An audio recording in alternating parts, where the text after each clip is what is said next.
Hello, everyone.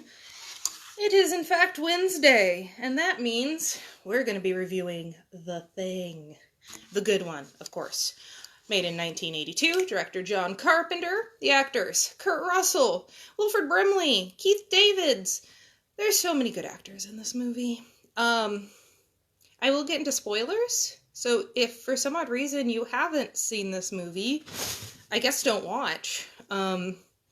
Also, apparently you live under a rock. Because, again, it's been out since 82. Anywho, the plot.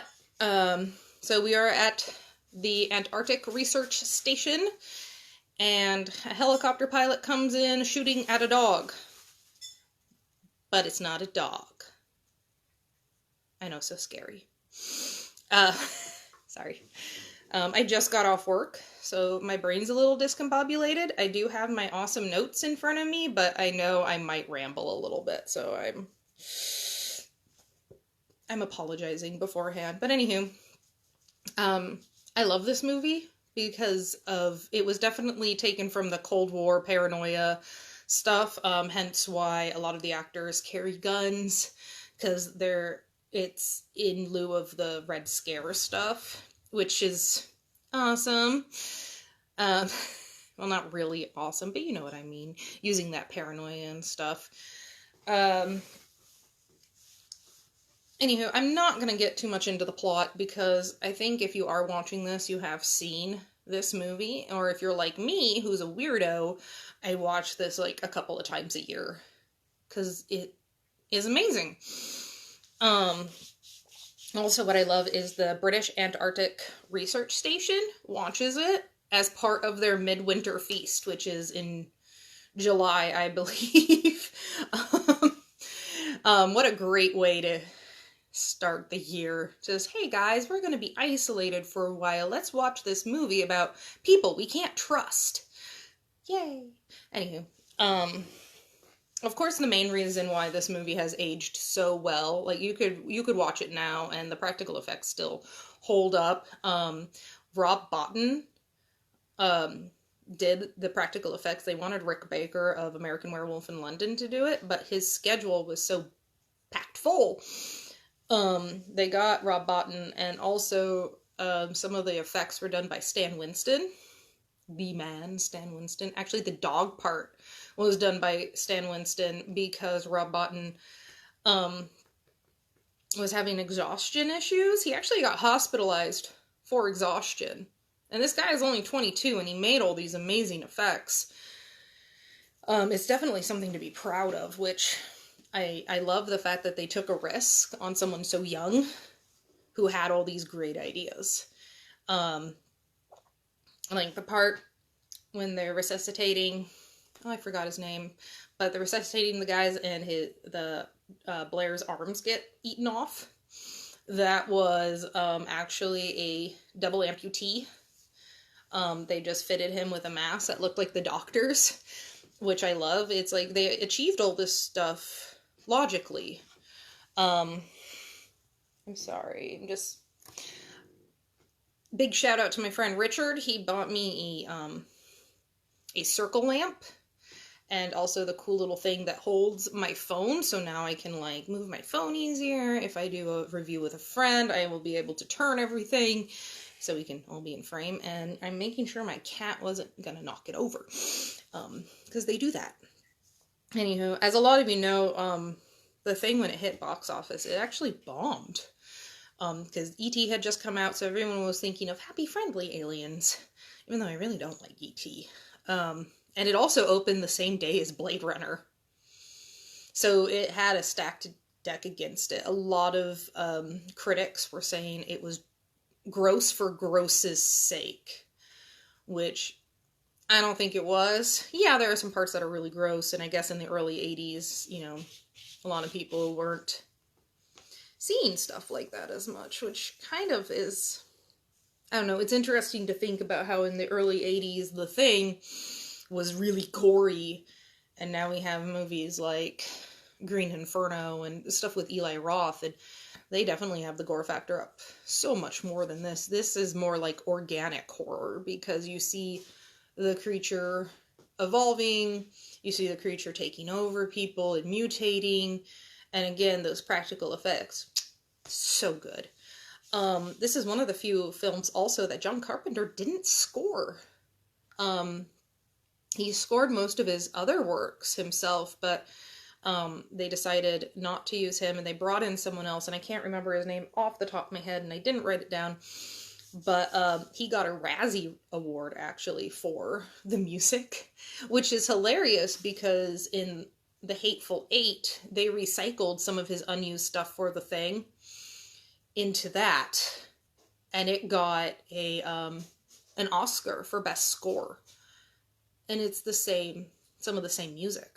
I know, weird, right? But, yeah, it definitely came out at a time when people were expecting cute aliens. E.T.'s not cute to me, anyway. This is the first of Carpenter's Apocalypse trilogy. This, The Prince of Darkness, and In the Mouth of Madness. I'll definitely review In the Mouth of Madness at some point, but if you watch all of these in order, starting with The Thing, Prince of Darkness, and then In the Mouth of Madness, it kind of has an overlapping arc, in a way. Kind of like showing how things escalated, which is interesting. But this movie, like I said, I watched The Thing a lot. So I was kind of refreshing myself with some of the interesting tidbits about it. And a lot of it I already knew, of course, but it was interesting rereading some of it. Because at the beginning, when the helicopter pilot comes out shooting the dog, he's actually Norwegian. And if you speak Norwegian, or happen to understand it, he gives away the whole movie. Because in pretty much broken Norwegian, I'm paraphrasing here, he says, don't let that thing touch you. It's not a dog. It's not a dog. It's an alien. It killed everyone. Get away from it, you idiots. So if you know Norwegian, the whole movie is spoiled if you had never seen it. But a lot of people don't speak Norwegian. And also, it was actually banned in a lot of Scandinavian countries when it first came out because of the practical effects and how good they were. And, people just couldn't handle it at that time.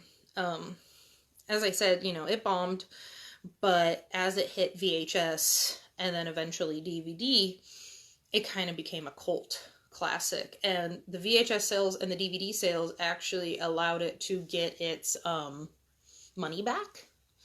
Eventually, it took a while, but it became popular with us crazy horror people. And we were like, no, this movie's amazing. Like, look at it. It's aged so well. I mean, it's an almost 40-year-old movie. And it looks better than half the things out there who have a bigger budget and CGI. And for a horror movie, this had a big budget. I think it was $700,000 or 700 mil, something like that. I think it was 700,000. And 200,000 of that just went into the practical effects, which you can tell. This story was based off of a novella called Who Goes There? And in the 50s, they made A Thing from Another World. And then John Carpenter made this one, which, if you have watched A Thing from Another World, it's cheesy. It was made in the 50s. It's entertaining, but it is entertaining to watch them in order. Then in 2011, they made The Thing. I don't even remember. I have watched it a few times. It's a prequel. They screwed the pooch on it because they used CGI on their creatures when they had actually done like the 80s film and made these practical effects, and they looked really good. And then they went over it in CGI. Which I'm like, why did you do that? And you watch this movie, and it was made, 10 years ago, and it hasn't aged well. Which is really sad, seeing as it's going up against its, predecessor that's almost 40, and looks amazing. And again, all the characters in it are great. You believe these characters, which I really like. And also just the fact that Kurt Russell's character, MacReady, is Honestly, if you're not into aliens or weird things, just watching Kurt Russell in this movie is amazing. And it also has some really great lines that I can't repeat on here because they have curse words in them, and I'm posting this on YouTube. Anywho, now that I'm thinking about it, I would give this movie a 10 out of 10. It has an amazing plot. It has great characters. The practical effects are amazing. The monster's interesting, seeing as it doesn't have a true form, which is really cool. But anywho, but yeah, I would give it a 10 out of 10. Like, if you haven't seen it, you need to watch this movie. This is the pinnacle of amazing movies. And big spoiler, I was reading about how on the ending for The Thing, how a lot of people are like, oh, Childs is the Thing, or MacReady is the Thing. John Carpenter has flat out said that both of them were human.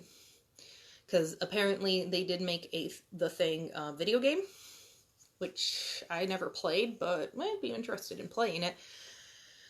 And it is, MacReady survives, and it is revealed that Childs was also human. So that ambiguousness that he kept for so long was great, but then we actually found out that, hey, they're human. But it's nice to think, like, oh, maybe Childs is an alien. But anywho, besides that, definitely go and watch this movie. I own it, so I'm not sure if it's streaming anywhere. It might be. I don't know. There's enough streaming services. I'm sure you can find it. This Saturday, I will be starting kind of a new series where I'm going to be talking about horror movies that I didn't like that much, and why. This is, of course, my own opinions. You can disagree with them. That's fine. But I'm going to, like, kind of go into why these movies didn't work. And The Winchester will be the first one that I talk about.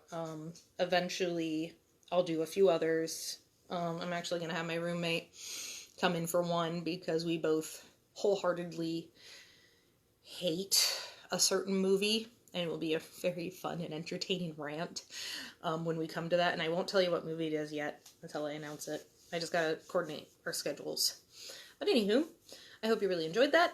Again, these are all my opinions. You take them how you want. If you don't agree with me, that's fine. You're just wrong. No, I'm joking. The Thing is an amazing movie, though, so definitely check it out if you've never seen it, or if you want to rewatch it. I always suggest to rewatch it because it's so good. Besides that, I'll see you all Saturday. Please leave me messages, please leave me comments, and I will get back to them eventually. Okay, thank you very much.